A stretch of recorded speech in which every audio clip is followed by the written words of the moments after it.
40 বছর জীবন না, আমার নবীর পুরো হায়াত জিন্দেগির প্রত্যেকটা কিছু অনুকরণীয় অনুসরণীয়। এটা আমিন আল্লাহর কোরআন বলতেছেন, বিসমিল্লাহির রহমানির রহিম, লাকাদ কানা লাকুম ফি রাসূলিল্লাহি উসওয়াতুন হাসানাহ। সুবহানাল্লাহ। এটা কোরআন শরীফের আয়াত কি বাইরের আয়াত? না। আরো জোরে বলেন, কোরআন। কোরআন বলতেছেন, হে আমার বান্দারা, আমি তোমাদেরকে দুনিয়াতে পাঠিয়েছি এমন মনে করিও না মাঠে ছেড়ে দিয়েছি। আমি তোমাদের জন্য একটা রুলস বেঁধে দিয়েছি, তোমাদের মাঝে একটা আদর্শের মূর্ত পথিক আমি দাঁড় করিয়েছি, তোমাদের মাঝে হেদায়েতের আলোকবর্তী একজন দাঁড় করিয়েছি, যার জীবন থেকে তোমরা আদর্শবান হবা, যার জীবন থেকে তোমরা ফলো করে আমি আল্লাহর পেয়ারা বান্দা হবা। আর সেই জীবনের আদর্শবান মহান হেদায়েতের মূর্ত পথিক হচ্ছে আমার হাবিবে কিবরিয়া মুহাম্মদুর রাসূলুল্লাহ। যারা বলেন সুবহানাল্লাহ। মজলিসে থাকা অবস্থায় যদি তোমার মৃত্যু যদি হয়ে যায়, সেই মৃত্যু আল্লাহ শাহাদাতের মৃত্যু হিসাবে কবুল করবে। সুবহানাল্লাহ। কিসের মৃত্যু? শাহাদাতের।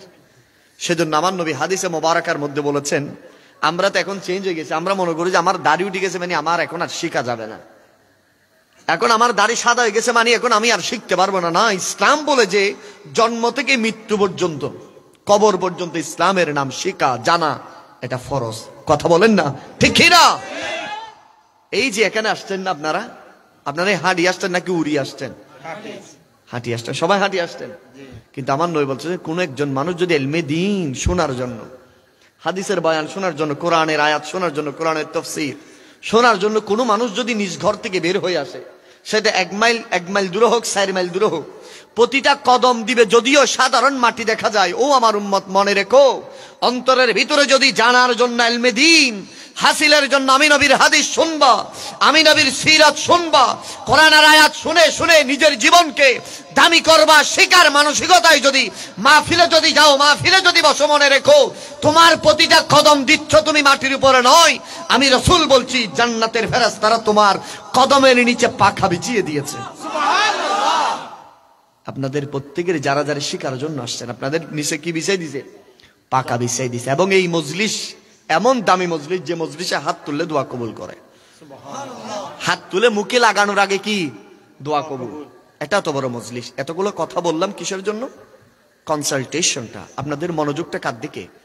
আমার দিকে। যদি আমি ছোট মানুষ, কিন্তু কথাগুলো বলতেছি দামি কথা। ছোট মানুষ, নিদামি মানুষ, কথাগুলো বলছি কি দামি। আপনাদের মনোযোগটা আমার দিকে। একবার মোহাব্বতে বলেন ইয়া রাসূলুল্লাহ।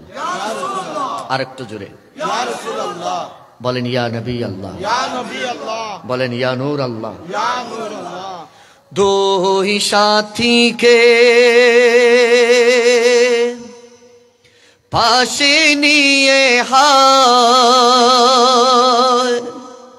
ঘুমিয়ে আছে নিঝুম নিরালায়। সুবহানাল্লাহ।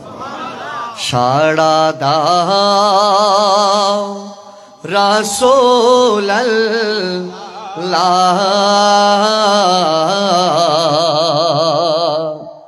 অধম ডাকে তোমারে ডেকেলাম ইয়া রাসূলুল্লাহ,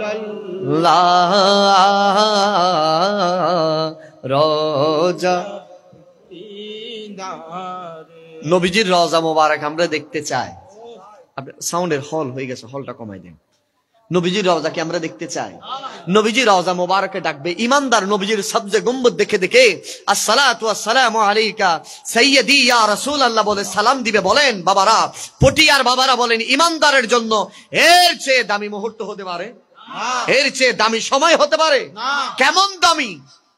আমার আল্লাহর কোরআন বলতেছেন, কুল ইন কুনতুম তুহিব্বুনাল্লাহ ফাত্তাবিউনি ইউহিব্বুকুমুল্লাহ। সুবহানাল্লাহ বলেন। আমার আল্লাহ বলতেছেন, ওয়ালাউ আন্নাহুম ইযযালামু আনফুসাহুম জাউকা।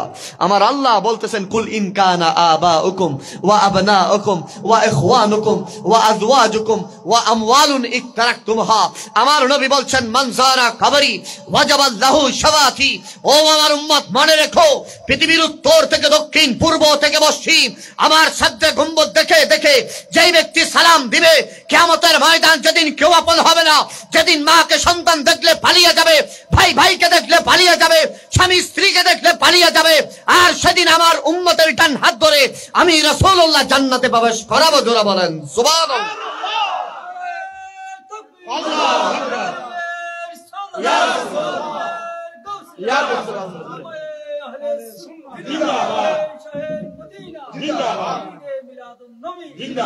ওই হাজী ভাই যাই মদিনায়, রোজা পাকে সালামি জানাই, মুধের শুভেজা হে সালাম পাঠিয়ে দিলাম মদিনায়, মুধের শুভেজা হে সালাম পাঠিয়ে দিলাম মদিনায়, দেখিলাম লাল্লাহ রোজা পাক। আজকের এই বৈঠকের মধ্যে জানি না কার আশা বসা, কার এই বসার মধ্যে জিকির ফিকির চোখের পানি আমার মালিক কবুল করে আমার এই মাহফিলের সাদাকায় রব্বুল আলামিন যেন আমাদের ঘরে মালাকুল মউতকে পাঠানোর আগে আল্লাহ যেন মদিনার মুসাফির বানায়। আমিন বলেন না? আরেকটু জোরে বলেন। এবার একবার মোহাব্বতে বলেন আল্লাহ। দুনিয়ার মানুষ বন্ধু বন্ধুরে ডাকলে সর্বোচ্চ কয়বার ডাকবে? একবার দুইবার, এর চেয়ে বেশি ডাকবে? ফোন যদি করে দুইবার চেয়ে বেশি ফোন করবে? আপন মা বাবাও কয়বার? দুইবার তিনবারও আচ্ছা আমার ফুত আসলে ঠিক আছে দেখা যাবে, এর চেয়ে বেশি না। কিন্তু আমার আল্লাহরে বান্দা দুই চুয়ালের সাহায্যে একবার ডাকবেন, আমার আল্লাহ 70 বার সাড়া দেবে। সুবহানাল্লাহ জোরে বলেন। তোমাকে ডাকি যদি একবার আল্লাহ, আমাকে কাছে টানো বারবার। সুবহানাল্লাহ। দুনিয়ার বুকে আমি এক মুসাফির, বনে যাই প্রতিদিন গুনাহের জাল, স্বপ্নরা দল বেঁধে রাতে করিবি, আসবে কি কাঙ্ক্ষিত। জানাচ্ছি আসসালামু আলাইকুম ওয়া রাহমাতুল্লাহি ওয়া বারাকাতুহু। যেহেতু আমাদের প্যান্ডেলটা দূরে না কাছে, সেজন্য যেহেতু শীত না পড়ে আমরা একটু গাদাগাদি করে বসি, লাগালাগি করে বসলে ভালো হবে না? দুরূদ শরীফ পড়তে পড়তে একটু ক্লোজ হয়ে যান তো, আরো মানুষ আসলে বাহিরে বসতে হবে, তখন শীত পড়লে কুয়াশা পড়লে কি হয়ে যাবে, সর্দি ধরে যাবে। আপনি একটু দুরূদ শরীফ পড়তে পড়তে আর একটু কাছে চলে আসেন। সালাতুন ইয়া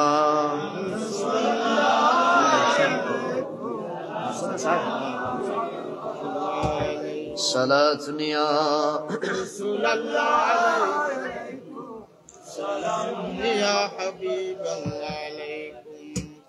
যেহেতু রাত গভীর হয়েছে, আমাকে ভাইয়ের একটা বিষয় নির্ধারণ করে দিয়েছেন, এদিক সেদিক যাওয়ার কোনো সুযোগ নেই। আমি অল্পক্ষণের ভিতরে আপনাদের থেকে বিদায় নেওয়ার চেষ্টা করব। আপনাদের আজকে আর মাহফিল আছে? বাবা আসেনি? আলহামদুলিল্লাহ, আমারও নাই। তাহলে সময় কি সংক্ষিপ্ত দিব নাকি একদম গুজগাছ করে দিব? আর তো মোটামুটি আজকে আর মাহফিল নেই। যাক, আমরা রব্বুল আলামিনের কাছে শুকরিয়া আদায় করছি, একবার বলি আলহামদুলিল্লাহ। দরুদ সালাম সেই নবীর নূরানী রওজায়ে পাকে, যে নবীর কারণে আমরা বড় দামি খুশ কিসমতওয়ালা উম্মত হয়েছে। আমাদেরকে আল্লাহ সেই নবীর শ্রেষ্ঠ উম্মত হওয়ার তৌফিক দান করছেন, বলেন আলহামদুলিল্লাহ। আমাকে ভাইরা বিষয় দিয়েছেন রাসূল পাক সাল্লাল্লাহু আলাইহি ওয়াসাল্লামের মক্কা জীবন এবং প্রাসঙ্গিক যে আলোচনা আছে এগুলো করার জন্য। কোরআন শরীফ থেকে আমি একটা সূরা আসরের আয়াতগুলো তেলাওয়াত করেছি এবং কোরআন শরীফের 6 নম্বর সূরা থেকে একটা আয়াতে কারিমা এবং কোরআন শরীফের 37 নম্বর থেকে একটা আয়াতে কারিমা আমি তেলাওয়াত করেছি। এর আলোকে কিছু কোন কথা বলবো, শুনবো, বলেন ইনশাআল্লাহ। রব্বুল আলামিন আহকামুল হাকিমিন तमाम পৃথিবীর মাঝে লক্ষাধিকের উপরে নবী রাসূল পাঠিয়েছেন। লক্ষাধিকের উপর কি পাঠিয়েছেন? নবী রাসূল। এদের মাঝে রাসূলুল্লাহ সাল্লাল্লাহু আলাইহি ওয়াসাল্লাম কে সবচেয়ে বেশি স্পেশাল করে পাঠিয়েছেন। সুবহানাল্লাহ। আরেকটু জোরে বলেন, সকল নবীদের সেরা নবী যিনি কাদের নবী? আরেকটু জোরে বলেন, আমাদের নবী। আমি আপনাদের কাছে, আপনারা একটু মনোযোগ সহকারে আমার এই কথাগুলো শুনবেন। সকল নবীদের সেরা নবী কাদের নবী? আমাদের নবী। আল্লাহ প্রত্যেক নবীকে পাঠিয়েছেন, এগুলো খুব সেন্সিটিভ কথা, কেন ওলামায়ে কেরাম আছেন, প্রত্যেক নবীকে পাঠিয়েছেন এক একটা কওম, এক একটা ঘরানা, এক একটা এলাকা, এক একটা জনগোষ্ঠীর জন্য। কিন্তু আমার নবীকে আল্লাহ পাক কোনো ঘরানা, কোনো জনগোষ্ঠী, কোনো নির্দিষ্ট দেশের জন্য নয়। আমার নবীকে পাঠিয়ে আল্লাহ বলছেন, ওয়ামা আরসালনাকা ইল্লা রাহমাতাল লিল আলামিন। আমার আল্লাহ বলতেছেন, আলহামদুলিল্লাহি রাব্বিল আলামিন, সমস্ত জগতের জন্য, যতটুকুর জন্য রব তিনি মহান আল্লাহ, সেই মহান সৃষ্টি জগতের ততটুকুর জন্য রহমত হিসাবে পাঠিয়েছেন আমার আপনার নবীকে। সুবহানাল্লাহ। আরেকটু জোরে বলেন সুবহানাল্লাহ। সেই দয়াল নবী। আপনারা একটু উঠানামা করবেন না বাবা, বসে যান, উঠানামা করিও না একটু, তুমি সামনে আছো তো, উঠানামা করলে আমার মনোযোগটা চলে যাবে। এখানে যদি আমার এখানে সামনে কিছু আসেনি, আমার এই পেটটা এটা বাঁধা অবস্থায় আছে, খুলতেছি না, কারণ আমি আপনাদেরকে যে আলোচনা করব মোটামুটি জেহেনে আছে। যদি আমি আপনাদের সামনে আলোচনা করতেছি, কিন্তু আমার মাইন্ড, আমার চিন্তা ভাবনা কিতাবের পাতায় পাতায়, কোনটার পর কোনটা বলবো, কোনটার পর কোনটা। সেজন্য আপনারা যদি উঠানামা করেন, আমার যে মনোযোগ আছে এটা কি হয়ে যাবে? নড়ে যাবে, ছুটে যাবে। যে কথার একটা ধাঁচ আছে ওইটা ছুটে যাবে। এখানে তো এটা একটা ছুটে গেলে এটা লাগানো সম্ভব, কথা একটা যে ছুটে গেলে এটা আবার আনা সম্ভব। এটা আবার 2, 4, 5, 10 মিনিট পরে মনে উঠবে, তখন তো আমি আরেকটা বিষয়ের ভিতরে, ঠিক কিনা? এটা যারা আমার হুজুররা জানবেন, আমার ওসমান গনি হুজুররা জানবেন। সেজন্য সকল আম্বিয়া কেরামকে পাঠিয়েছেন নির্দিষ্ট নির্দিষ্ট করে। যেমন বনি ইসরাইলের মধ্যে সবচেয়ে নবী রাসূল পাঠিয়েছেন, 16 লক্ষ নবী রাসূল কোথায়? শুধু বনি ইসরাইলের মাঝে। এটা নির্দিষ্ট একটা গোত্র জাতির জন্য। কিন্তু আমার নবীকে পাঠিয়েছেন আল্লাহ কি? তামাম মখলুকাতের জন্য। সুবহানাল্লাহ। এমনটা নয় আমার নবী আরবে আসছে, এশিয়ার মধ্যে আসে, ইউরোপের জন্য আরেকজন নবী, এমনটা নয়। আমার নবী ইউরোপের জন্য যেভাবে নবী, আমার নবী উত্তর আমেরিকার জন্য যেভাবে নবী, আমার নবী দক্ষিণ আমেরিকার জন্য যেভাবে নবী, আমার নবী আফ্রিকার জন্য যেভাবে নবী, আমার নবী আন্টার্কটিকা মহাদেশের জন্য যেভাবে নবী, আমার নবী দুনিয়ার এই জগতের জন্য যেভাবে নবী, আসমানের নবী, জমিনের নবী, জান্নাতের নবী, তামাম মাখলুকাতের নবী আমাদের নবী। সুবহানাল্লাহ জোরে বল। সেজন্য সকল আম্বিয়াই কেরাম নিজের জীবনকে যেভাবে আল্লাহ পাঠিয়েছেন দ্বীনের জন্য, যেভাবে কষ্ট করেছেন, সকল আম্বিয়াই কেরামের চেয়ে আমার নবী কষ্টটা সবচাইতে বেশি। আমার নবী যেরকম কষ্ট করেছে কোন আম্বিয়া কেরাম এত কষ্ট করে নাই। এই কষ্টটা কি করেছেন সেটাই হচ্ছে আজকে আমাদের মাহফিলের বিষয়। সুবহানাল্লাহ। কি পরিমাণ কষ্ট নবীজির জীবনে। মোট আমার নবীর বায়োগ্রাফি হায়াত ছিল, এটা একটু বোঝাই দিলে এখন বুঝে ফেলবেন আপনারা। আমার নবীর হায়াত পেয়েছিলেন দুনিয়ার জাহিরি হায়াত কত? 63 বছর। কত বছর? 63 বছর। 63 বছরের মধ্যে 40 বছর পর আমার নবী নবুয়তের এলানে নবুয়ত হয়েছেন। আমাদের এখানে কিছু দেশের মানুষ আছে নবী 40 বছর আগে জানতেন না উনি যে নবী ছিল। নাউজুবিল্লাহ, একটু জোরে বলেন না। এরকম আমাদের দেশের মানুষকে মিসগাইড করা হয়, 40 বছরের আগের জীবনীটা নিবেন না আপনারা, 40 বছর থেকে নিবেন, এরকম বলে বলে মুসলমানদের ঈমান হরণ করা হচ্ছে। কিছু আছে না নাই? আল্লাহ এদের হেফাজত করুক, আমিন বলেন। আমার নবীর শুধু 40 বছর জীবন না, আমার নবীর পুরো হায়াত জিন্দেগির প্রত্যেকটা কিছু অনুকরণীয়, অনুসরণীয়। এটা আমিন আল্লাহর কোরআন বলতেছেন, বিসমিল্লাহির রহমানির রহিম, লাকাদ কানা লাকুম ফি রাসূলিল্লাহি উসওয়াতুন হাসানাহ। এটা কোরআন শরীফের আয়াত কি বাইরের আয়াত? আরো জোরে বলেন। কোরআন।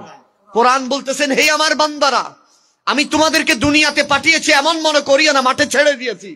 আমি তোমাদের জন্য একটা রুলস বেঁধে দিয়েছি, তোমাদের মাঝে একটা আদর্শের মূর্ত পথি আমি দাঁড় করিয়েছি, তোমাদের মাঝে হেদায়েতের আলোকবর্তিক একজন দাঁড় করিয়েছি, যার জীবন থেকে তোমরা আদর্শবান হবা, যার জীবন থেকে তোমরা ফলো করে আমি আল্লাহর পেয়ারা বান্দা হবা। আর সেই জীবনের আদর্শবান মহান হেদায়েতের মূর্ত পথিক হচ্ছে আমার হাবিবে কিবরিয়া মুহাম্মদুর রাসূলুল্লাহ। জোরে বলেন সুবহানাল্লাহ।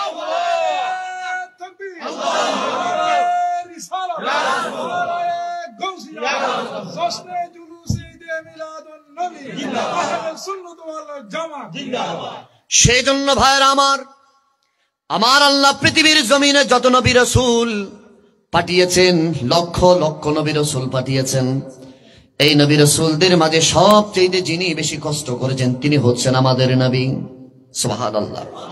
আর আমার নবীর 63 বছর জীবনের মধ্যে 40 বছর পরে আল্লাহ এলানে নবুয়ত করতে বলেছেন। 40 বছরের পর থেকে 13 বছর পর্যন্ত, কত বছর? 40 বছর থেকে 13 বছর, মানে 53 বছর আমার নবী মক্কাতে ছিলেন। কোথায়? মক্কাতে। তারপরে 10 বছর কোথায় হিজরত করে? কোথায়? মদিনায়। তাহলে এখন ভাগ করে দিই, প্রথমে 40 বছর মক্কায়, এলানা নবুয়তের পরে 13 বছর মক্কায়, এরপরে 53 বছর বয়সে আমার নবী কোথায় গেলেন? মদিনায়। 10 বছরের মদিনার জীবন, সুবহানাল্লাহ। এবার আসেন আমার নবী দুনিয়ার জমিনে তশরিফ আনার পরে মক্কাতুল মুকাররমা, তাম পৃথিবীর মানুষ ব্যবসার জন্য, বাণিজ্যের জন্য মক্কাতুল মুকাররমায় যেতেন, হোক সেটা সিরিয়া, হোক সেটা ইয়েমেন। পৃথিবীর বিভিন্ন জায়গা থেকে মানুষ মক্কাতুল মুকাররমায় যেতেন, কেননা সৃষ্টির শুরু থেকে মানুষের একটা তীর্থস্থান ছিল, সেটার নাম হচ্ছে খানে কাবা। আর মানুষটা আল্লাহর ঘর দেখার জন্য যেতেন, কেননা আমাদের আদি পিতা হযরত ইব্রাহিম খলিলুল্লাহ খানে কাবা বানিয়েছেন। আর মানুষটা যখন বিভিন্ন জায়গা থেকে খানে কাবা আসতেন, মানুষের মাল লুট করা হতো, মানুষকে হত্যা করা হতো, মানুষকে নিন্দনীয় করা হতো, মানুষের উপর জুলুম নির্যাতন করা হতো। কিন্তু আমার নবী যখন থেকে তশরিফ এনেছেন, শিশু নবী থেকে শুরু করে আমার নবীর সংগ্রাম শুরু হয়েছে। মক্কার কোনো মানুষ আমার নবী যখন থেকে বুঝতে শুরু করেছে, তখন থেকে একজন অপরজনের উপরে জুলুম করা বাদ দিয়ে দিয়েছে।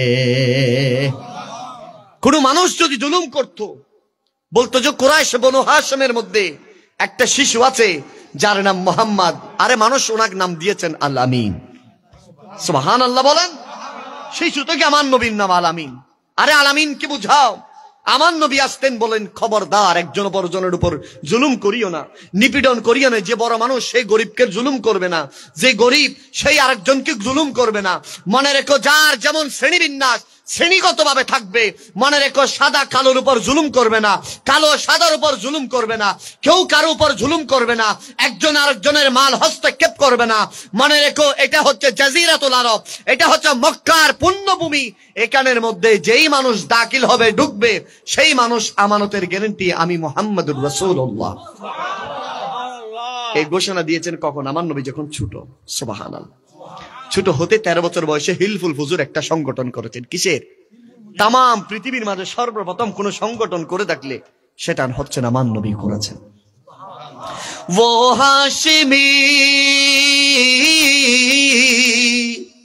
वो हाशिमी की मदनी युल अरबी है, वो मेरा नबी है, वो मेरा नबी, मेरा नबी। তিনি যার জন্য সেজে গেছে এই গোটা জগৎ, জান্নাতুল ফিরদৌসে হলো তার দেখানো পথ, সুবহানাল্লাহ।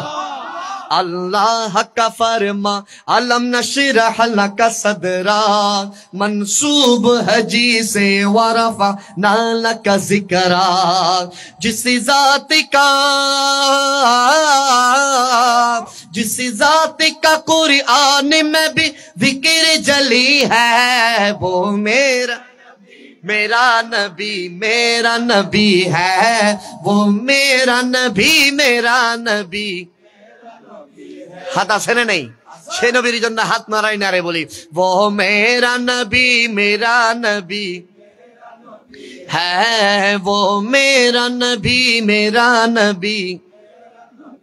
वो जाति के जो मजहर लो लाह का लम्हा है, जो साहिब रफ रफ शब मेराज हुआ है, सुभान अल्लाह बोलें। असरार इमाम, असरार इमामत जिस नबियों की मिली है, वो मेरा नबी, मेरा नबी है, वो मेरा नबी, मेरा नबी, मेरा नबी है। सीने के टान टान করে বলেন ইয়া রাসূলুল্লাহ। আরো জোরে বলেন। 13 বছর বয়সে সংগঠন করলেন, নাম কি বললাম? হিলফুল ফুজুর। আপনাদের কষ্ট হয়? আমি একদম নিচ থেকে যাচ্ছি যেন আপনারা পুরো জিনিসটা বুঝেন। হিলফুল ফুজুর কঠার পরে আমার নবীর সবখানে আমার নবীর আমানতদারিতার কথা, আমার নবীর সত্যবাদিতার কথা, আমার নবীর একনিষ্ঠতার কথা, আমার নবীর আদব, আমার নবীর আখলাক, আমার নবীর হুসনি আজিমের কথা। শুধু মক্কায় নয়, আশপাশে যতগুলো দেশ আছে সবখানে ছড়িয়ে গেছে। মক্কাতে একজন বালক আছে যেই বালক কখনো মিথ্যা বলে না। মক্কাতে একজন বালক আছে যেই বালক কাউকে কখনো ধমক দেয় না। মক্কাতে একজন বালক আছে যেই বালক কখনো কারো উপর জুলুম করে না।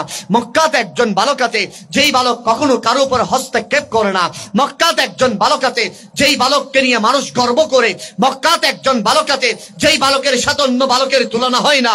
মক্কাতে একজন বালক আছে যেই বালকের শান মান অন্যদের চেয়ে আলাদা। মক্কাতে একজন বালক আছে যেই বালককে দেখলে প্রশান্তি আসে। ও দুনিয়ার মানুষ শুনে রাখো, সেই বালকের চেহারা এক পাশে আর পূর্ণিমার চাঁদ এক পাশে। মনে রাখো, পূর্ণিমার চাঁদের চেয়ে হাজার কোটি গুণ সুন্দর ওই বালকের চেহারা। জোরা বলেন সুবহানাল্লাহ। তিনি ছিলেন আমার নবী। এভাবে হতে হতে আমার নবীর বয়স কি হচ্ছে, বাড়তেই আছেন, বাড়তেই আছেন। 25 বছরে গেলেন। কত বছরে? 25 বছরে যাওয়ার পরে আমার নবীর কাছে প্রস্তাব আসলেন মা খাদিজাতুল কুবরার শাদীর। সুবহানাল্লাহ। মা খাদিজাতুল কুবরার বয়স তখন কত? 35। কত? 35। আমার নবীর কাছে পয়গাম পাঠালেন চাচা জানের মাধ্যমে, আবু তালিবের মাধ্যমে। আমার নবী বললেন আমি কবুল করলাম, আলহামদুলিল্লাহ। শাদী হলো, তারপরে চলতেই আছেন, চলতেই আছেন। 40 বছর জাহেরি নবুয়ত। হেরা গুহায় আমার নবী। এখনো সেই গুহা দেখলে এত উপরে পাহাড়ে আমাদের মতো যুবকরা পর্যন্ত উঠতে কষ্ট। 6 বার ভাববে এত উপরে কেমনে উঠবো। এভাবে তাকালে মাথা বাচ্চা পাগড়ি পরে যাবে, এত উপরে। মা খাদিজাতুল কুবরার আমার নবীর বয়স যখন 40, মা খাদিজাতুল বয়স কত তখন? 50 বছরের ঊর্ধ্বে মা খাদিজাতুল কুবরার তখন। সুবহানাল্লাহ। এই বয়সে মা খাদিজাতুল কুবরা প্রত্যেক দিন আমার নবীরকে গারে সূরের ভিতরে, গারে হেরার ভিতরে আমার নবীকে কি দিতেন? খাবার দিয়ে আসতেন। সুবহানাল্লাহ। এইভাবে আমার আল্লাহ পাক রব্বুল আলামিন কোরআনুল কারীমের আয়াত নাজিল করলেন।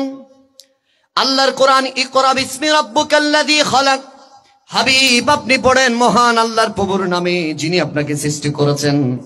আয়াত নাজিল হওয়ার পরে আমার নবীকে আল্লাহ পাক আদেশ দিয়ে দিলেন, হাবিব রে আপনি ইসলামের প্রচার করেন মানুষের মাঝে। আমার নবী ইসলামের বায়াত যখন মানুষের মাঝে শুরু করলেন, মক্কার মানুষরা জানাজারে হয়ে গেলেন। আরে মুহাম্মাদুর রাসূলুল্লাহ নতুন ধর্মের মানুষকে দীক্ষা দিচ্ছে। এই কথা শোনার পরে মক্কার মানুষরা একদল হয়ে গেলেন। মক্কার মানুষ সবাই মিলে বসলেন। নবীজির চাচা জানের কাছে চিঠি লিখলেন, ও আবু তালিব আপনাকে আমরা সম্মান করি। মক্কার মানুষরা আপনাকে এক বাক্যে সম্মান করে। মক্কার মানুষের মাঝে বুজুর্গদের মধ্যে আপনি একজন, মক্কার মানুষের মাঝে বয়োজ্যেষ্ঠদের মাঝে আপনি একজন, কিন্তু আমরা আপনাকে নালিশ দিচ্ছি। আপনার ভাতিজা মুহাম্মদ বলেন সাল্লাল্লাহু আলাইহি ওয়াসাল্লাম যে নতুন ধর্মের প্রচারক হয়েছেন, উনি যদি আরেকজন মানুষকে যদি মুসলমান বানায়, আমরা মক্কার মানুষরা সিদ্ধান্ত করেছি ওনাকে দুনিয়ার জমিনে রাখবো না। ওনাকে দুনিয়া থেকে কি করে দেব? বিদায় করে দেব। নাউজুবিল্লাহ। জুড়ে বলেন। নবীকে কেউ মারতে পারে? নবীকে রক্ষা করেন কে? আরো জুড়ে বলেন কে? আর নবীজির চাচাদানের কাছে চিঠি আসার পরে নবীজিকে ডাকলেন। ডাকার পরে বললেন, মক্কার মানুষরা একত্রিত হয়ে গেছে, আপনি আর ধর্ম প্রচার করতে পারবেন না, এই ব্যাপার। মক্কার মানুষরা চলে গেলেন। এই সময় আমার নবী চাচাদানকে বললেন, হেই আমার চাচাদান, আমি ওই আল্লাহর শপথ করে বলি, আমার এক হাতের বিন্দু যদি চন্দ্র দেওয়া হয়, আরেক হাতের মধ্যে যদি সূর্য দেওয়া হয়, তামাম পৃথিবীর সকল নিয়ামত যদি আমাকে দেওয়া হয়, তারপর আমি আল্লাহর দ্বীনের বাণী প্রচার ছেড়ে দেব না। এবং বললেন, চাচাদান আপনি আমার চেহারার দিকে তাকান।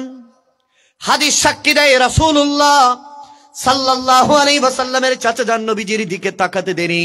তিনি অবাক হয়ে গেলেন। বললেন, কি দেখতে পেলেন? বলে যে আমি দেখলাম আল্লাহ আপনাকে পাঠিয়েছেন হেদায়েতের মূর্ত প্রতীক হিসাবে। তখন আমার নবী বললেন, সেই আল্লাহর শপথ করে বলি যে আল্লাহর কাছে আমি মুহাম্মদ সাল্লাল্লাহু আলাইহি ওয়াসাল্লামের জান, সেই আল্লাহর শপথ করে বলি, আল্লাহ আমাকে পাঠিয়েছেন নবী হিসাবে, আল্লাহ আমাকে পাঠিয়েছেন দিন প্রচারের জন্য, আল্লাহ আমাকে পাঠিয়েছেন ইসলামের খেদমতের জন্য, আমার উপর একটা কিতাব দিয়েছেন কোরআনুল কারীম। মনে রাখবেন, পৃথিবীর কেউ আমার কিছু করতে পারবে না। চাচা জান, আমি আপনাকে সাক্ষী রাখি বললাম, তাম পৃথিবীর মাঝে মানুষ আল্লাহর দিন ইসলামের দিকে ধাবিত হবে। এইভাবে মানুষের মাঝে আমার নবী যখন দিনের বাণী প্রচার করতেছেন, মক্কার ভিতরে ভিতরে বহু মানুষ নবীজির কাছে ইসলাম ধর্ম গ্রহণ করলেন। সুবহানাল্লাহ, সুবহানাল্লাহ বলেন। সর্বপ্রথম যিনি গ্রহণ করেছেন তিনার নাম হচ্ছে সিদ্দিক আকবর।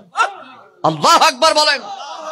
তিনার নাম কি? আবু বকর সিদ্দিক। সিরিয়া গিয়েছেন বাদশার সেই ব্যবসার জন্য। তিনি সিরিয়া যাওয়ার পরে ওই বুখায়রা সারা রাত ঘুমাচ্ছিলেন, স্বপ্ন দেখলেন। কি দেখলেন? স্বপ্ন দেখার পরে দেখতেছেন আকাশ থেকে চন্দ্র সূর্য ওনার কুলের মধ্যে তশরিফ এনেছেন। উনি খুঁজতেছেন সিরিয়ার মধ্যে সবচেয়ে বেশি খাবের ব্যাখ্যাকারীকে, তাকে খুঁজতেছেন। খুঁজতে খুঁজতে বলতেছেন এমন একজন পাদ্রী আছে যার বয়স প্রায় 400 বছর হয়ে গেছে। বয়স কত হয়ে গেছে? উনি এখন একটা জায়গায় আছে, সেই জায়গা থেকে নড়ে না। বলে যে আমাদের দাদারও ওই জায়গার মধ্যে দেখছেন। বলছে আমাকে ওনার কাছে নিয়ে যাও। ওই পাদ্রী সিদ্দিক আকবরকে দেখা মাত্র এরকম করে দাঁড়িয়ে গেলেন। সুবহানাল্লাহ। সবাই তো অবাক, কিরে আপনি কখনো উঠেন না, আজকে দাঁড়িয়ে গেলেন? সিদ্দিক আকবর বলার আগে পাদ্রী বলতেছেন, আপনার নাম কি? আবু বকর। বলেছে হ্যাঁ। আপনার বাড়ি কি মক্কায়? হ্যাঁ। আপনি কি কুরাইশ বংশের বনু হাশিমের? হ্যাঁ। আপনার আব্বার নাম কি? কুহাফা। হ্যাঁ। আপনি কেমনে জানেন?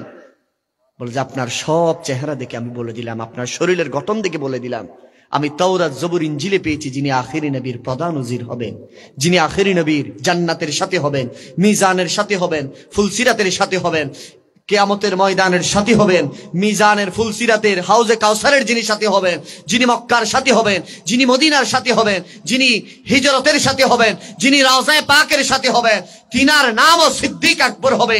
তিনার যতগুলো আবায়ে জিসমানিয়ত ভাবে চেহারা সুরা সবকিছু আপনার সাথে মিলে যায়। সেজন্য আমি আপনাকে বললাম আপনার পরিচয়গুলো জোরে বলেন সুবহানাল্লাহ।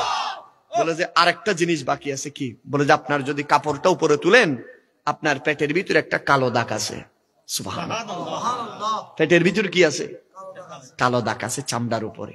এই দাগটুকু যদি মিলে যায়, সিদ্দিক আকবর বলে যে আমি তো দেখাবো না। বলে যে আছে কিনা? বলে হ্যাঁ। তখন ওই পাদ্রী সিদ্দিক আকবরের হাত ধরে চুমু খেলেন। শত মানুষ তাকিয়ে আছে, হাই আল্লাহ। তাই যে পাদ্রীর খোঁজ খবর নেওয়ার জন্য দূর দূরান্ত থেকে মানুষ আছে, যিনি কখন উঠেন না, আজ কেমন কি কাণ্ড করছেন। সিদ্দিক আকবর বলে যে কি করছেন? আমি আপনার কাছে আসছি। বলে যে না, আপনার শান অনেক উপরে, তাওরাত জবুর ইনজিল আপনার শান বাড়িয়েছেন। আরে আমার একটা ফরিয়াদ আপনার কাছে। বলে যে কি? আরে মুহাম্মদুর রাসূলুল্লাহ এলানে নবুয়ত শুরু করে দিয়েছেন, আপনি সেই নবীর কাছে সর্বপ্রথম ইসলাম ধর্ম গ্রহণ করবেন। আমার একটা সালাম ওই নবীর কদমে পৌঁছিয়ে দিবেন। সিদ্দিক আকবর ব্যবসা বাণিজ্য সব ফেলে চলে গেলেন। মক্কাতে ঢুকবেন এমন সময় আবুল আহাব উতবা সাহেবা সবাই উপস্থিত। বললেন এখন একটু সময়। কি হয়েছে? আপনারা এইভাবে দাঁড়ায় আছেন কেন? বলে যে আমাদের ওই মুহাম্মদ আছে না, বলেন সাল্লাল্লাহু আলাইহি ওয়াসাল্লাম, উনি নতুন ধর্মের সূচনা করছেন। এখন খাবের লগে বিলে গেছেনি। আরো জোরে বলেন। সিদ্দিক আকবরের দের গেলে বলে যে তোমরা এখানে থাকো, আগে আমি যাই। এখন সিদ্দিক আকবর যেতে যেতে যেতে নবীজির ঘর মোবারকের মধ্যে ঢুকবেন, হুজরা মোবারকে। এখনো আসেন। মক্কা শরীফের এক পাশে হচ্ছে দাওরুত তৌহিদ। এটা ইতিহাস জেনে রাখবেন। দাওরুত তৌহিদ যেখানে হোটেলটা, এখানে ছিল সিদ্দিক আকবরের ঘর। সুবহানাল্লাহ। মাঝখানে খানে কাবা, এই পাশে আবু কুবাইস পাহাড়ের পাশে আমার নবীর ঘর। সুবহানাল্লাহ বলেন। একটু এরভাবে ডানে ঘুরে আমার নবীর কদমে আসবেন। এমন সময় দেখতেছেন আমার নবীর দরজা খুলে সিদ্দিক আকবরের দিকে হাসতেছেন। বলতেছেন ইয়া রাসূলুল্লাহ, আপনি হাসতেছেন? মক্কার মানুষটা আপনাকে শেষ করে ফেলতে চাচ্ছে, আপনি হাসতেছেন কেন? আমার নবী বলতেছেন আগে শেষ পরে হবো, আগে আসো, তোমাকে আমি কালমার দাওয়াত দিলাম, তুমি ইসলাম ধর্ম গ্রহণ করো। আমি আপনার কাছে ইসলাম ধর্ম গ্রহণ করবো। একে কে বলছে? বলে যে ওই স্বপ্নের তাবির। সিদ্দিক আকবর তো অবাক। ইয়া রাসূলুল্লাহ, আমি আর দেরি করতে চাই না। যেই নবীর কাছে এখনো আমি আসি নাই, ওই খাবের ব্যাখ্যা যেই নবী জানে, গায়েবের খবর যে নবী দিতে পারে, আর আমি আমার সেই মূর্তি পূজার, আমার পূর্বসূরীদের সেই ধর্ম আমি আর রাখতে চাই না গো রাসূল। আমাকে কালমা পড়িয়ে দিন, লা ইলাহা ইল্লাল্লাহু মুহাম্মাদুর রাসূলুল্লাহ। একটু জোরে বলেন না সুবহানাল্লাহ। আমার সিদ্দিক আকবর কি বললেন? কালমা পড়ে ফেললেন। সিদ্দিক আকবর বের হয়ে মক্কার চত্বরে ঘোষণা দিলেন, হে মক্কার চত্বরে আমি সিদ্দিক, আমি আবু বকর ইবনে আবু কুহাফা ঘোষণা দিলাম, তোমাদের মধ্যে এমন কারো স্পর্ধা যদি থাকে আমার নবীর দিকে হাত বাড়াবা, আমি সিদ্দিক আকবরের জান থাকতে সে হাত আমি তার শরীর থেকে আলাদা করে দেব। কারণ কাফেরের মাথা ঠিক আসেনি। আরো জোরা বলেন, মাথা তো পাগলে গেছে। আরে সিদ্দিক আকবরকে পাঠাইলাম, এক কাজও হয়ে গেল আরেক কাজ। সুবহানাল্লাহ। পাঠাইলাম, এক কাজও হয়ে গেল আরেক কাজ। বলে যে কাজ হয় নাই, তোমাদেরকেও বলতেছি তাড়াতাড়ি আমার নবীর কাছে এসে ইসলাম ধর্ম গ্রহণ করো। আর মক্কার মানুষরা যখন একে একে নবীজির কাছে ইসলামের দাওয়াত গ্রহণ করতেছেন, মানুষরা যখন নবীজির কাছে সত্য ধর্ম ইসলামের ছায়া তোলে আসতেছেন, মক্কার মানুষরা কৌশল করলেন, বলে যে এভাবে হবে না, আমরা সেই নবী যখন মক্কার চত্বরের মধ্যে আসবো আমরা নির্যাতন শুরু করে দেব। হাদিস সাক্ষী দেয় আমার নবী ভর দুপুরে খানে কাবার সামনে সেই সময় যে তরিকা ছিল সেইভাবে আমার নবী সিজদায় গেলেন। সিজদায় যাওয়ার পরে মক্কার বড় বড় কাফেররা একত্রিত হয়ে পোচা উটের নাড়ি বুড়ি আমার নবীর কদমে তুলে দিলেন। আমার নবীর কদমে তুলে দিলেন। সাহাবায়ে কেরাম অপলোক নয়নে তাকিয়েছেন। মজলুম সাহাবায়ে কেরাম কি করবে? একজন সাহাবী সিদ্দিক আকবরের কাছে খবর পৌঁছালেন, ও আবু বকর সিদ্দিক, মক্কাতে তো ঘটনা ঘটে গেছে, কি হয়েছে? নবীজির খাবার সামনে সিজদায় আছে, আর মক্কার কাফেররা নবীজিকে উটের পোছা নাড়ি বুড়ি তুলে দিলেন। আমার নবী সেরে পাক তুলতে পারছে না, এত বেশি দুর্গন্ধ, কাছেও যাওয়া যায় না, কিন্তু আমার নবীর কাদের উপরে সেই উটের পোঁচা নাড়ি বুড়ি। আর সিদ্দিক আকবর দেরি করলেন না, এমন ভাবে দৌড়ে খানে কাবার সামনে আসলেন। আমার নবীর নুরানি সেরে পাক থেকে উটির পোঁচা নাড়ি বুড়ি আমার সিদ্দিক আকবর সরালেন।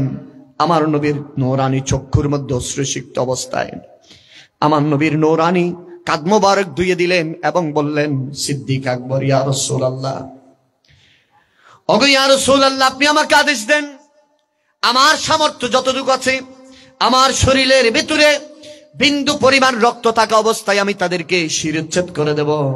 আমার নবী খানে কাবার সামনে দাঁড়িয়ে আল্লাহর কাছে তাদের জন্য হেদায়েতের দোয়া করলেন। কিসের দোয়া? হেদায়েতের দোয়া করলেন। আর এদিক দিয়ে কাফেররা বলতেছেন, এবার তো সুযোগ। আমার নবীকে তুললেন, আমার নবী কান্না করতেছে। সিদ্দিক আকবর বলেন, ইয়া রাসূলুল্লাহ, আপনি ভেঙ্গে পড়িয়েন না, কান্না করিয়েন না, মহান আল্লাহ আপনার থেকে পরীক্ষা নিচ্ছে, মহান আল্লাহ আপনাকে হাবিবুল্লাহ হিসেবে তো প্রেরণ করেছেন। সুবহানাল্লাহ, জোরে বলেন না। আল্লাহ আপনার থেকে পরীক্ষা নিচ্ছেন। কেমন সেই পরীক্ষা? আমার নবীর কাফেররা সবাই একত্রিত হয়ে গেলেন। কুরাইশের মাঝে দ্বিতীয়বার নবীজির চাচাজানকে চিঠি পাঠালেন, বললেন, মুহাম্মদ বলেন সাল্লাল্লাহু আলাইহি ওয়াসাল্লাম থামছে না, আমরা যে কোন অ্যাকশনের মধ্যে যে যাব।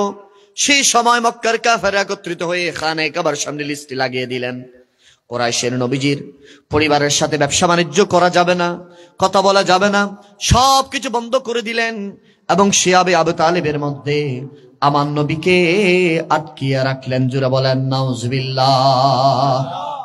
খানে কাবার ফলকের মধ্যে লিস্টি করে দিলেন, আমার নবীদের সাথে কিছু করা যাবে না, ব্যবসা বাণিজ্য করা যাবে না, কথা বলা যাবে না। শিয়াবে আবু তালেবের মধ্যে আমার নবীকে বন্দী করে দিলেন। শিয়াবে আবু তালেবের হাদিসে মোবারকাগুলো আমরা যখন পড়ি, দু চোখ বেয়ে পানি চলে আসে। এমনও দিন গেছে, দিনকে দিন খাদ্যের অভাবে আমার নবী পেট ধরেছিলেন, হাতে পেট ধরেছিলেন, ক্ষুধার যন্ত্রণায় আমার নবীর হাজত পর্যন্ত সারতে পারতেন না। এই ভিতরে যারা ছোট বাচ্চা ছিল, স্তনের দুধ পাই নাই, সেজন্য হাউমাউ করে কান্না করেছেন। আর এর ভিতরে কাফেররা এমন ভাবে নির্যাতন নিপীড়ন চালিয়েছেন, বাহির থেকে কোনো মানুষ খানা যদি নিতে যে গিয়েছে, দেখেছে কেউ, তাহলে তার উপরে নির্যাতন চালিয়েছেন। এইভাবে এত সহজ নয় আজকে আমরা যে ধর্ম পেয়েছি, ইসলাম পেয়েছি, এটা সহজ নয়। এত নির্যাতনের পরে আজকে ইসলাম পুরো দুনিয়ার মাঝে রোল মডেল। জোরে বলেন সুবহানাল্লাহ। সেই শিয়াবে আবু তালেবের ভিতরে কেউ যদি কি খানা দিতে যায়, তাকে কি করে দেওয়া হয়েছে? জুলুম নির্যাতন করে দেওয়া হয়েছে। এবং শিয়াবে আবু তালেবের চতুর্পাশে হাদিসে মোবারকার মধ্যে এসেছে, মানুষ পাহারা দিত রাতের মধ্যে, কেউ যায় কিনা, এখানের মধ্যে কেউ খাদ্য দেয় কিনা। এইভাবে করতে করতে আমার আল্লাহ পাক রব্বুল আলামিন রাসূলুল্লাহ সাল্লাল্লাহু আলাইহি ওয়াসাল্লামকে সান্ত্বনা দিলেন, হাবিব রে, আপনি চিন্তিত হয়েন না, আমি আল্লাহ তো আপনার জন্য আছি। জোরে বলেন সুবহানাল্লাহ।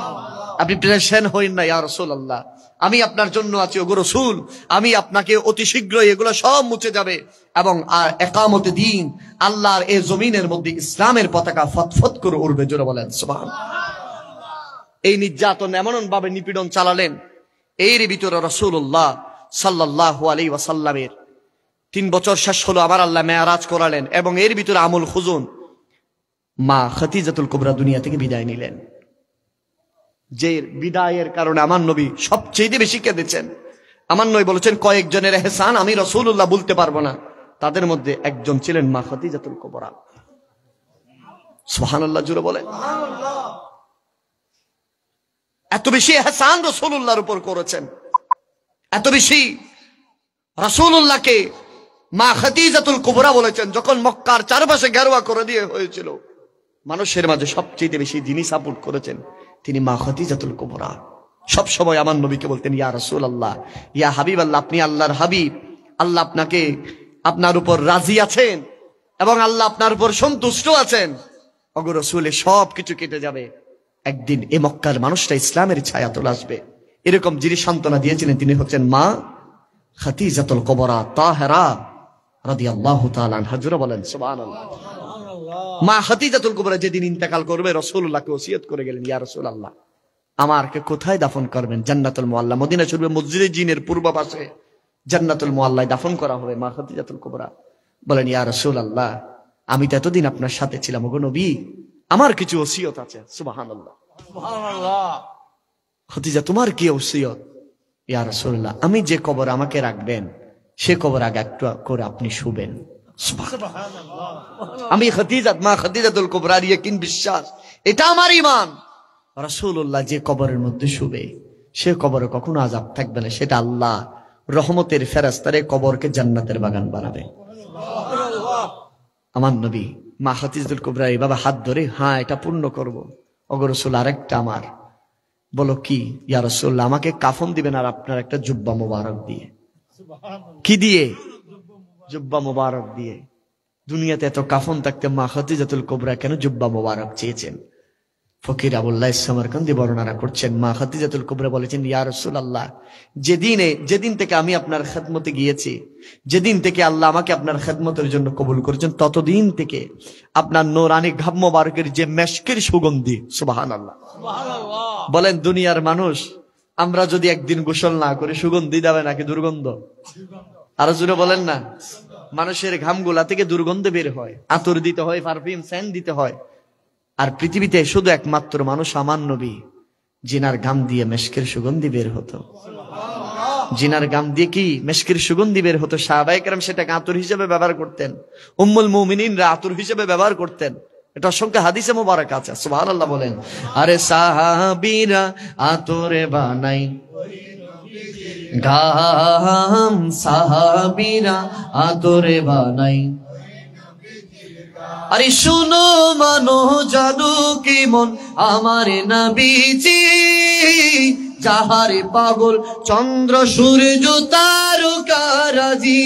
তোমরা আরো শুনবানি সুন্দরী কাহিনী, জান্নাতের রোমে রোমে লেখা নবীর নাম, জান্নাতের রোমে রোমে লেখা নবীর নাম। সাহাবীরা আরে উস্তুনে হান্নানা একটি খেজুরি গাছের নাম, গাছটি ধরে খুতবা দিতেন রাসূল আকরাম। সুবহানাল্লাহ বলেন। গাছটি নবীর বিরহে কাঁদিতে রহে, হতভাগে হইল যত সাহাবায়ে কেরাম। সাহাবীরা আতর বানাই গাম, সাহাবীরা আতর বানাই। আর মা খাদিজাতুল কুবরা নবীজিকে বললেন, ইয়া রাসূলুল্লাহ, ইয়া হাবিবাল্লাহ, আমি যখন দুনিয়া থেকে চলে যাব, ওগো নবী, আমার আরেকটা ওসিয়ত হচ্ছে আপনার কদমে আমাকে কাফন দিবেন আপনার একটা জুব্বা মোবারক দিয়ে, আপনার একটা জুব্বা মোবারক দিয়ে আমাকে কাফন দিবেন। ওগো নবী, আমি তো দুনিয়ায় থাকা অবস্থা আপনার নূরানি জিসিমে পাকের সুঘ্রাণ নিয়েছি। ওগো নবী, কবরে যখন চলে যাব আমার পেরেশান থাকবে না। ওগো নবী, আপনার জুব্বা মোবারক যদি আমার গায়ের সাথে লাগানো থাকে আমাকে আযাব দিতে পারবেন। ওগো নবী, এই জুব্বা থেকে আমি আপনার ঘামের সুঘ্রাণ নিতে থাকবো। জোরে বলেন সুবহানাল্লাহ। মা খাদিজাতুল কুবরা জান্নাতুল মুআল্লায় আমি নিজে গিয়েছি। একটা খুব সিক্রেট কথা আপনাদেরকে বলি, বহু জায়গায় গিয়েছি, এখানে মাহফিল, এখানে আল্লাহর বলি, আমি শপথ করে বলতেছি, জান্নাতুল মুআল্লার মা খাদিজাতুল কুবরা অনেক সাধারণ কবর, একদম মা খাদিজাতুল কুবরার রওজা পাক যেটা উপরে একদম, এদিক দিয়ে সিঁড়ি দিয়ে উঠতে একদম উপরে, এদিকে এরকম গ্লাস দেওয়া আছে, নিচে কিছু ভেঙে গেছে। ওখানে আমি ছিলাম, আমাদের জামিয়ার শেখুল হাদিস আল্লামা আশরাফুজ্জামান হুজুর ছিল। তা আমি এভাবে দাঁড়িয়ে আছি, হুজুর আমাকে বলতেছেন সিটিংয়ে ভাষায় বলতেছেন, কিছু তুই নাকত কিছু খবর নোয়ান না। তো আমি তো দূরে দাঁড়িয়ে আছি, শুধু কি খবর হবো, হদ্দা হাসে আয়। কাছে গিয়ে হুজুর আমাকে বললেন এটার ভিতরে হাত দিয়ে দাও। হাত দিয়ে আমি মাটিগুলো যখন শুকতেছি, আল্লাহর শপথ করে বলতেছি এই সুগন্ধি আজ পর্যন্ত আমার নাকে লাগে না, যে সুগন্ধি সেখানে পেয়েছি আমি। আল্লাহর শপথ করে বলতেছি আমি এই সুগন্ধি, আমি অবাক হয়ে গেলাম। বলতেছি এরকম সুগন্ধি কোত্থেকে হুজুর এই মাটি থেকে? বলতেছি এই জায়গার ভিতরে শাহিত আমার নবীর সাহেব জাদা আছে, শাহিত এখানে উম্মুল মুমিনিন মা খাদিজাতুল কুবরা শাহিত। সুবহানাল্লাহ। এত সুগন্ধি আমি আজকের এখন বলতেছি, আমার এখন চোখটা দানাকটা সেখানে এখনো, যেখানে মা খাদিজাতুল কুবরা বেহেশতের মতো সুগন্ধি এখানে আসতেছে। সুবহানাল্লাহ বলেন। চোখে তাকাইলে আপনার হৃদয়ে প্রশান্তি আসবে, লাগতেছে কবর থেকে কেউ যেন ইশারা করতেছে। সুবহানাল্লাহ বলেন। ঠিক মা খাদিজাতুল কুবরা, জোরে বলেন সুবহানাল্লাহ। মা খাদিজাতুল কুবরা দুনিয়া থেকে বিদায় নেওয়ার পরে কিছুদিনের পরে আমার নবীর চাচা জানো কি করলেন? দুনিয়া থেকে বিদায় নিলেন। হাই হাই, আমার নবী এমন সিচুয়েশনের মধ্যে, অভিভাবক দুনিয়া থেকে চাচা দেন আব্দুল মুত্তালিব, আবু তালিব দুনিয়া থেকে বিদায় নিলেন, মা খাদিজাতুল কুবরা বিদায় নিলেন, যে সময়কে আমুল খুজুন বলা হয়।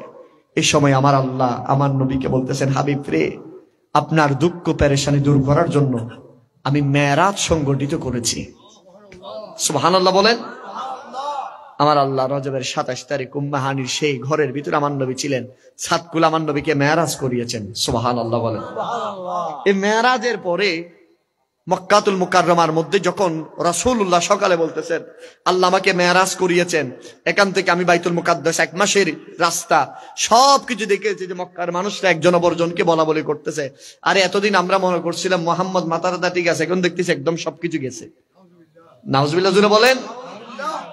কবর বলতে বলতে সিদ্দিক আকবরের কাছে আসছে, ও আবু বকর সিদ্দিক, আপনি যে নবীর উপর কালমা পড়ছেন সেই নবী কি কথাগুলো বলতেছে, এগুলো তো পাগলে বলে। নাউজুবিল্লাহ বলেন। কি বলতেছে? তোমার নবী বলতেছে এখান থেকে নাকি মসজিদুল আকসা গেছে, ফিলিস্তিন, সেখান থেকে প্রথম আসমান দ্বিতীয় আসমান সবকিছু ঘুরে আসছে।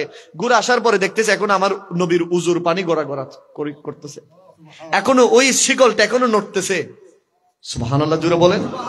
এখান থেকে মাজহারে আলা হযরত গাজ্জালিয়া জামান রাজিয়া দৌরান আল্লাহ মুহাদ্দিস আহমদ সঈদ কাজিমি বলতেছেন, এখান থেকে একটা নুকতা তিনি বের করেছেন। ইনি এটার উপর স্বতন্ত্র খুতবায়ে কাজিমির মধ্যে কিতাব লিখেছেন মেরাজ নিয়ে। সেখানের ভিতরে এই ওয়াকিয়াটা আসে, বলতেছে আমার নবী চলে গেছে, মানে সৃষ্টি জগতের রূহ চলে গেছে, সৃষ্টি জগৎ যেমন ছিল তেমন আছে। সুবহানাল্লাহ। আবার আমার নবী মেরাজ শেষ করে এসেছেন, 90 বছর 27,000 বছর এক একটা রিওয়ায়াত আছে। আমার নবী সব শেষ করে এসেছেন, সৃষ্টি জগতের মাঝে আবার রূহ এসেছেন, পানি আবার গড়াগড়ি করতেছেন, শিকল আবার নড়তেছে। সুবহানাল্লাহ জুড়ে বলেন। সিদ্দিক আকবরকে বলতেছেন এটা কেমনে সম্ভব? সিদ্দিক আকবর বলতেছে আমার নবী জমানে বলেছেন। হ্যাঁ, তখন সিদ্দিক আকবর বলেছে আমার নবী যদি বলে থাকে আমি এটা 1 সেকেন্ড চিন্তা ছাড়া মেনে নিচ্ছি। আমার নবী লকব দিলেন, আবু বকর তোমার নাম আজ থেকে সিদ্দিক আকবর। সুবহানাল্লাহ জুড়ে বলেন। এই নির্যাতন নিপীড়নের এত বেশি নির্যাতন আমার নবীর উপর করেছিলেন, সর্বশেষ মক্কার কুরাইশরা বলতেছেন মুহাম্মদকে ভাবে দমিয়ে রাখা যাবে না, আসো চল আমরা হত্যা করার প্ল্যানিং করি। একবার করেছে, দুইবার করেছে, তৃতীয়বারের মধ্যে আমার আল্লাহ বলতেছেন হাবিব রে, মক্কা আপনার শ্রেষ্ঠ জায়গা। এটা হুজুররা এখানে আছেন। মক্কাতুল মুকাররমা আমার নবীর প্রিয় জায়গা। মক্কাতুল মুকাররমা কার প্রিয় জায়গা? আমার নবীর, আমার নবীর প্রিয় জায়গা। আমার আল্লাহ বলতেছেন, হাবিব রে, আমি এমন জায়গায় আপনারে নিয়ে যাব যে জায়গায় আমি আল্লাহর প্রিয় জায়গা। হিজরতের সময় যখন বারবার আমার নবী যখন পিছনে ফিরে ফিরে তাকাচ্ছেন, আল্লাহ বলতেছেন, হাবিব রে, আপনি পিছনে ফিরে তাকাইয়েন না, আমি যেই জায়গায় নিয়ে যাচ্ছি সেটা আমার প্রিয় জায়গা। সেজন্য কোরআন শরীফের মধ্যে বারবার বলা হয়েছে মদিনা যাওয়ার জন্য। কোথায়? আরো জোরে বলেন। কিন্তু আমার দেশের ভাইরা হজ করতে যায় মক্কায়, বলে যে মদিনা যাইলে শিরিক হবে। আরেকটা জোরে বলেন না। অথচ কোরআন শরীফ বলতেছেন কোথায় যাওয়ার জন্য?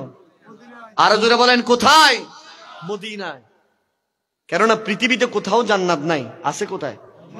সবাই বলেন, মদিনায় জান্নাত আছে। আল্লাহরে মদিনা জান্নাত দিলে কেন? বলে যে মদিনা আমার প্রিয় জায়গা। মদিনা আমার হাবিব শুয়ে আছেন। তাম পৃথিবীর মাঝে, সৃষ্টি জগতের মাঝে দামি হচ্ছে খানায়ে কাবা। খানায়ে কাবার চেয়ে আরশ দামি, আরশের চেয়ে মদিনা দামি। সুবহানাল্লাহ জুড়ে বলেন, কেমন দামি শুনেন। শাহ আশিক বলতেছেন, हमने माना कि जन्नती बहुत है हंसी, छोड़ कर हम मदीना न जाए कहीं। सुभान अल्लाह। यो तो जन्नत में सब है, मदीना नहीं, और जन्नती मदीने में मौजूद है। सुभान अल्लाह जुले बोलें। ও দুনিয়ার মানুষ যারা জান্নাতে যেতে চাও, জান্নাতের ভিতরে সব আছে, মদিনা নাই, কিন্তু মদিনার ভিতরে জান্নাত আছে। মা বাইনা বাইতি ওয়া মিনবারি রাউদাতুন মিন রিয়াজিল জান্নাহ। यो तो जन्नती में सब है, मदीना नहीं, और जन्नत मदीने में मौजूद है।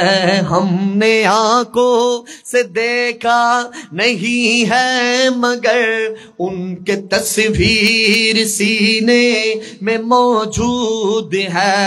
जिसने लाकर कलामे इलाही दिया, जिन्हें এনেছেন আল্লাহর কালাম আমাদের জন্য, वो মোহাম্মদি মদিনে মে মৌজুদ হ্যায়। সেই আল্লাহর হাবিব মদিনাতে শুয়ে আছেন।